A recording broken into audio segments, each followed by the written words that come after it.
Mon esprit tournait à vide, piégé dans une spirale infernale de culpabilité et de chagrin. Alors que je m'effondrais sur ce banc, une main se posa doucement sur mon épaule. C'était Aïcha, ma meilleure amie. Son regard inquiet plongea dans le mien, et sans un mot, elle m'enlaça. La chaleur de son étreinte fit sauter le barrage de mes larmes. Je lui racontai tout, chaque détail déchirant. Aïcha resta silencieuse, mais laissant vider mon cœur meurtri. Ses mots furent simples mais puissants. « Tu n'es pas seule, je suis là. » Dans ce chaos émotionnel, sa présence était un phare. Pour la première fois depuis cette horrible découverte, je me sentis moins seule, même si la douleur restait omniprésente. Après avoir passé la nuit chez Aïcha, incapable de fermer l'œil, je pris une décision. Je ne pouvais pas fuir indéfiniment. Il fallait affronter cette réalité, aussi cruelle soit-elle. Au matin, Aïcha me proposa de m'accompagner, mais je refusai. C'était un combat que je devais mener seule.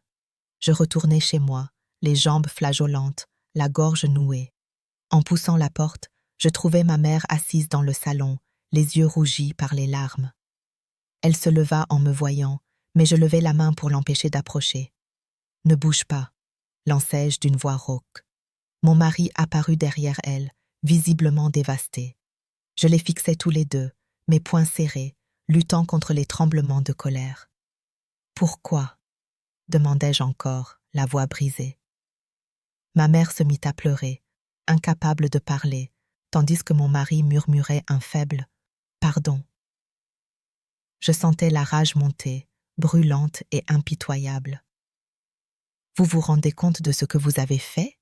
criai-je, ma voix éclatant dans la pièce comme un coup de tonnerre.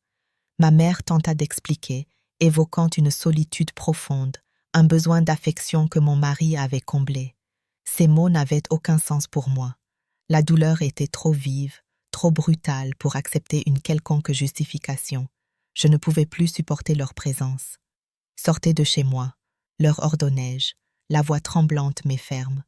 Mon mari voulut protester, mais je le fusillai du regard.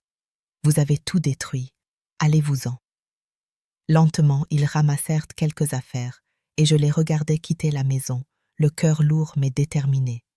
À cet instant, je sentis un vide immense m'envahir, mais aussi un étrange sentiment de libération.